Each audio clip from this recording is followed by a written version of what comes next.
Hey guys, so today we're going to be continuing my makeup collection series, and in this video we're talking about single eyeshadows and eyeshadow pencils. So the first thing I wanted to mention is my eyeshadow primer. This is what I always use before I apply eyeshadow, and it's the Wet n Wild Photofocus eyeshadow primer.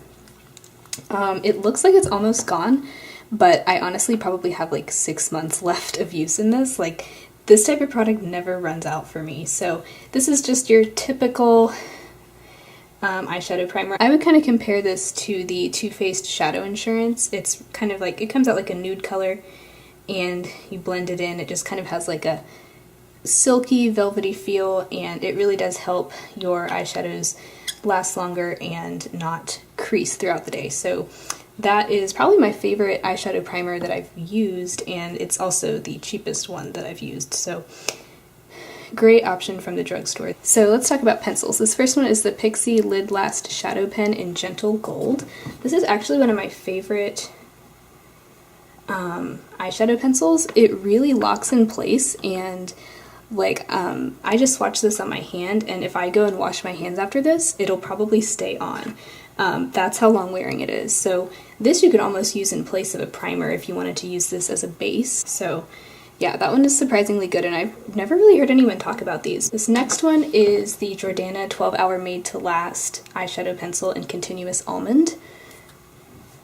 This is just like a nude eyeshadow pencil. It's really long wearing. I've tried wearing this alone as a primer, and it's not quite good enough for that, but this does also really lock in place, and it's a good just like cream matte eyeshadow base. I don't find myself reaching for this a lot. I guess I should try to use it more, but for some reason I don't feel like I have much of a need for this type of product in my collection. But it is nice if you do like just a matte cream eyeshadow base like this. This is a really good option. This next one is from 100% Pure, and it's a dual-ended shadow stick in, this side is in the shade Cotton, and that is just a shimmery light pink, beautiful shade. And then this other side is Silk, which is more on the kind of brownish taupe side. I also love shades like that for like a one shadow look. But the problem with this is even when I do wear a primer underneath and I set it with a powder, it still creases. So this is just one of those products that for me just creases no matter what. It doesn't crease terribly, but I do notice it, and that's not a problem that I have very often with other products. So that's one downside to this.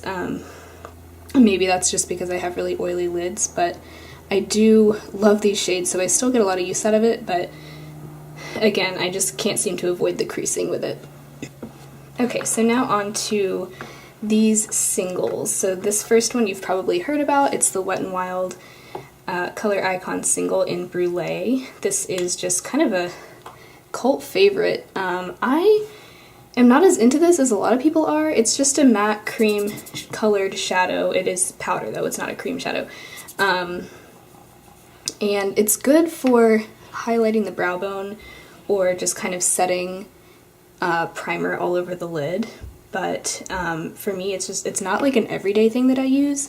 It is nice to have, but I don't think it's like as amazing as everyone else seems to think, but it's fine. It's nice to have to compare to other things, but it's not like a must-have for me. This next one is a loose pigment from Too Faced, and it is their Glamour Dust in Nude Beam. I think this came with a palette that I had one time. This is the only Too Faced product I have left in my collection. I'm pretty sure that this has been discontinued, but it's just a loose, like, glitter pigment. I do really like this. It is super glittery, and it's nice to kind of, like, top off another shadow to just add, like, some extra shimmer, but it's not something I use a whole lot, but I do like it. I need to put this in my everyday makeup drawer so I actually will use it. Okay, a couple other things. This is also something that I'm pretty sure is discontinued. It's the e.l.f. Pressed Mineral Eyeshadow in What's Your Name? Kind of just a cool toned taupey purple. I do really like this. it's a very dusty color, really nice for the crease. Or as like a transition shade. This is a really nice formula, so I don't know why they discontinued it, but I do really enjoy that. This was in my everyday makeup drawer. It's the e.l.f. Long Lasting Lustrous Eyeshadow in Soiree. This is a kind of a cream formula, and it's just this really, really shimmery, metallic, I don't even know how to describe this, like a magenta-y mauve. This is a really interesting formula. Sometimes it can be kind of hard to work with, but I love the look that it gives. I really like to just put that all over the lid and then blend out like a matte transition color in the crease, like a medium brown in the crease. That's just a beautiful look. It's a little bit more dramatic than I normally do, but I love this formula. I also really liked the one in Toast, which was like a metallic gold, but I used that one up. So I do need to use this up pretty soon because it is, like I said, a cream formula, and I know for a fact that these do dry up. So but that is one that I do really, really like. The last four are these Terra Mare single shadows, and this brand is very under the radar. They are sold on HauteLook a lot, so I recently placed another order and ordered a few more of their products. I really want to start a series on my channel where I talk about under the radar brands, because I feel like there are some really good brands out there that don't get a lot of exposure, so this is one of those brands. It's a very expensive brand, but you can find it on really good deals for it on HauteLook. So anyway, this is like a set of four, kind of like a quad of shadows. These are loose shadows. This one, let's see. So this one is the shade White Moonstone, and it is just a shimmery kind of pearlescent light pink. Actually, it's more of just a shimmery, I don't know, it's not quite light pink, it's more like a champagne color. I don't know if you can see that. So there's that one, really pretty for just all over the lid. This next one is the shade Sunstone, and this is a true kind of blush pink color. Love this one too. Almost kind of on the rose gold spectrum. There's that one.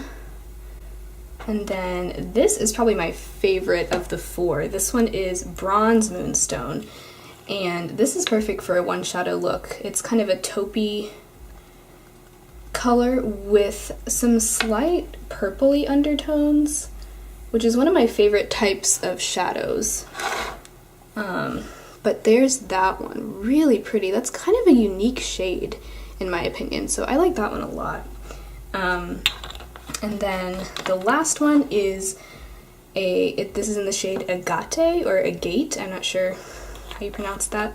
Oh, and I just made a mess. Whoops, gonna have to wipe that up. This one is like a deep brown with definitely some reddish bronzy undertones. There's that one. So these are beautiful shadows. If you don't like loose shadows, then of course you wouldn't like these, but I really like them. I find that loose shadows are really easy to blend, which is nice. I think they go really nicely together and they work really well alone. I like that they're in the single shadow format because I can use them however I want. I can use them on their own. I don't have to feel obligated to use them all together like I would if they were in a palette. But anyway, these are really nice to have, and I feel like no one ever talks about this brand, so definitely want to start mentioning them more on my channel.